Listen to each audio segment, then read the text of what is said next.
needed 1 month just to iron out a lot of the bugs. This is European Scuffed Monthly, August 2024, and Grand Finals.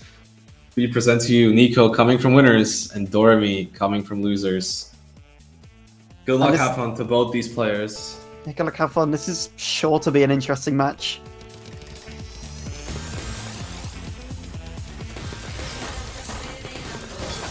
I mean, already Nico showing off what they've got, starting up that back-to-back chain. Nico with a good early back-to-back, DOREMY kind of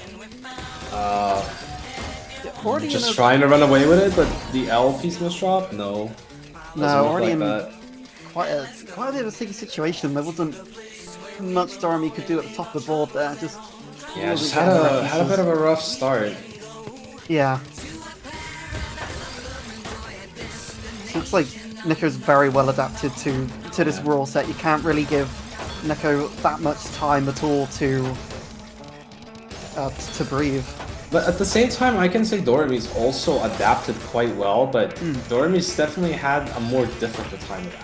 He's had to adapt to it a lot more actively, and you can kind of see that DOREMY's play is a lot slower, a lot more methodical than usual. Like, DOREMY is generally kind of a slower player than usual. But the thing with DOREMY is he'd still play quite fast. It's just he'd still play at his physical speed limit, right? Yeah. But now you can really see DOREMY's just stopping to look for all these opportunities that usually he wouldn't do. He has a very methodical approach to the game now. Yeah, it's like what they're losing in the speeds, they're gaining in efficiency pretty much. Yeah, they're hoping to gain in efficiency. Maybe not yet. Maybe this is just like an adaptation period. How would you call it? Yeah. Period of adaptation where they do sacrifice speed and efficiency at the same time, I guess. Well, efficiency goes up, but if you couple it with the speed, it doesn't end up being a net gain. Yeah. But in the long term, it'll make their play much better. Yeah, over time, I think DOREMY's going to become very well adapted to this. I think DOREMY typically seems to learn things quite quickly. So, once they've adapted to the rule set, I think they're going to be a very strong player. I mean, they already are. They'd be even stronger. Nico with an early lead here with the Fin into the Z spin, into the T spin, into the. I love how that Z spin is just part of that opener for Neko now. It's insane. Oh my god, this dude! Someone put him in silo. and the polymer. It's just crazy seeing. Okay, interesting eye dependency on Nico. Yeah, definitely giving DOREMY a little bit of time to respond, to try and build up some pressure on Neko. Neko's not really having it though. DOREMY in a good position. Yeah, Neko has quite a nice defense though, trying to hold their ground. Ooh, it's a little bit too high. Nico just couldn't get the eyepiece in time, I feel. Yeah. A couple of pieces quicker, that would have been out.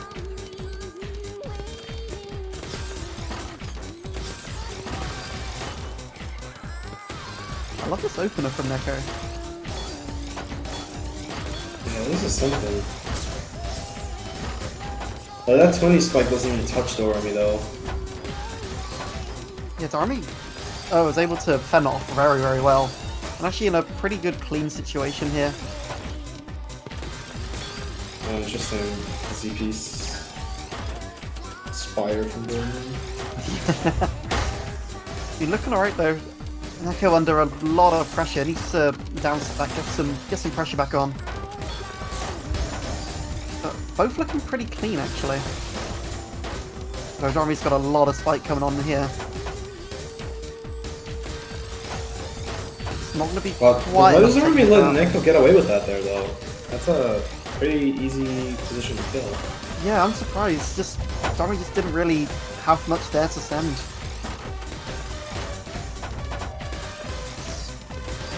Too little too soon, unfortunately. And Neko's right back in. Neko is just a tiny bit of a weird cue for DOREMY, and suddenly.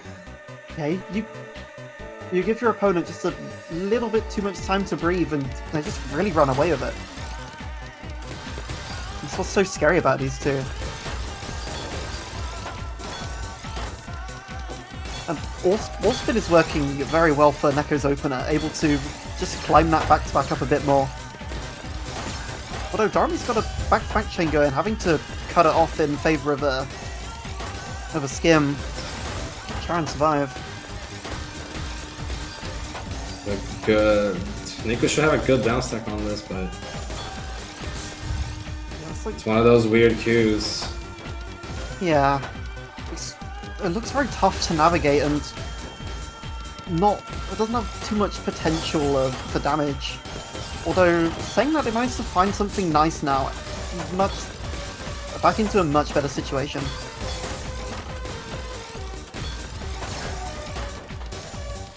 And now Doremy's under pressure from this back-to-back from Neko. Oh, but yeah, the Neko's ended just a tiny bit too early. Because that 10 is not enough, but the 11 probably would have been. And now yeah, Doremy's on the offensive. And Doremy sends an attack together, and there we go. That was Doremy a really managed nice... to find a win condition there. That's a really nice counter from Doremy. You really can't underestimate the power of just sending a 10 or an 11, but couple it with like 2 attacks. Yeah. Yes, because that can really catch people off guard. Because what's cool about the surge is that it sends 3 different attacks, which sends a bit of cheese. So if you send more on top of that, they've got a lot more to work through, and it does make it quite difficult to work through that quickly.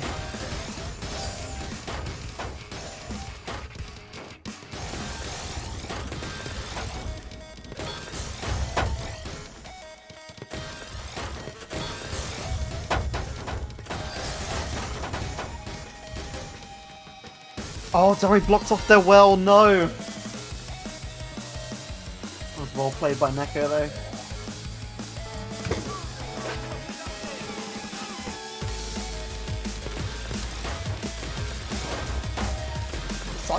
Strong start from Neko of their all clear.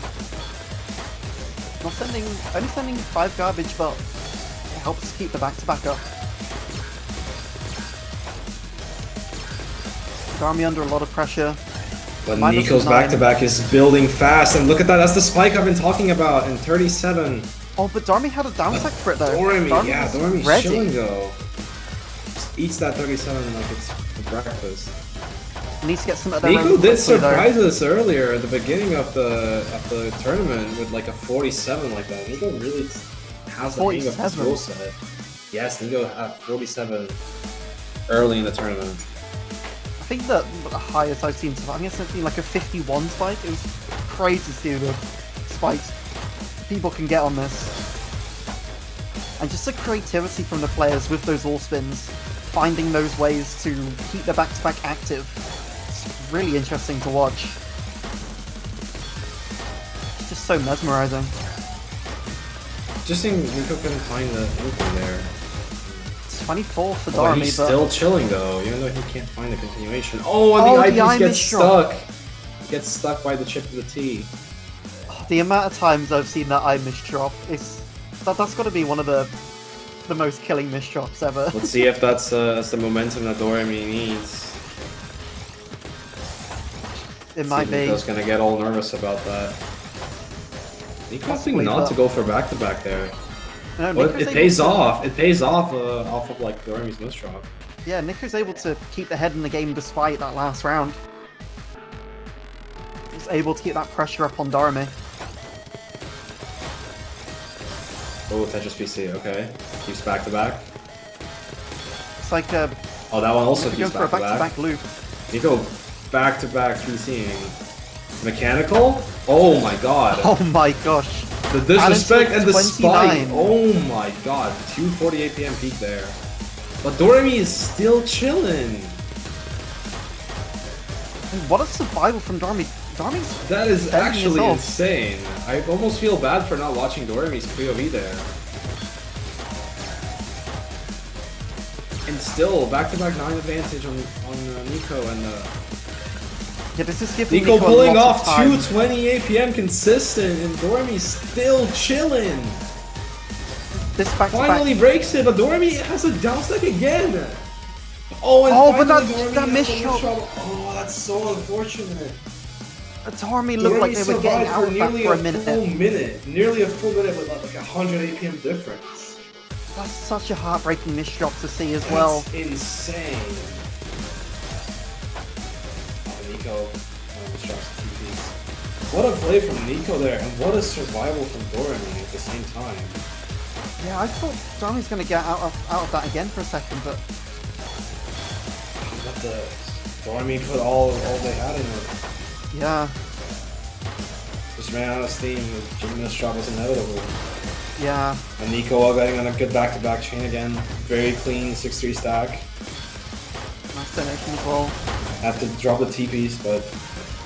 Just needs a killing blow for Neko. Doremy? Oh, Doremy almost.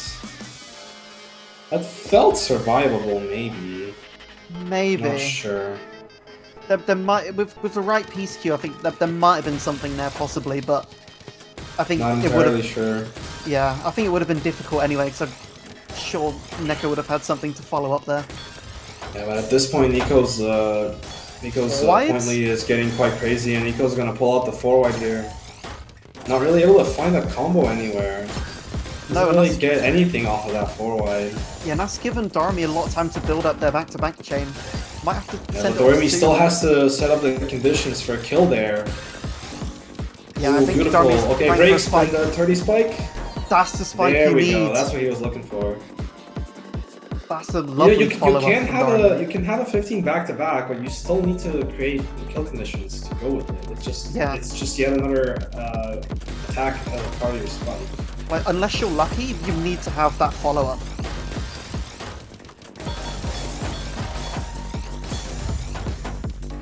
It's a very uncomfortable board for Doremy, but he does the C-spin, breaks it, continues the pressure, but Nico's Neko alive survives just based on the stride. Oh, that's a bad couple missed shots for Neko though. That's gonna give the floor Doremy state is time. also awful for Doremy, the cheese, and Doremy's gonna be able to get down, but not in time. Neko takes that.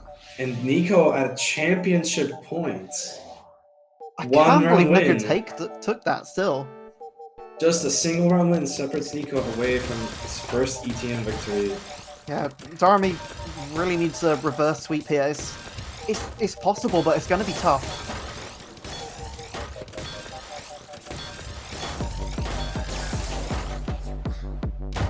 Oh, that might be it. That looks like it's it. The J piece. There is not a skim here, I don't think. Oh no, that is so unfortunate. And there we go. GG's. Neko is your ETM 8 champion. Nico finally wins an ETM. Finally, Neko's time to shine has come. Congratulations to Nico.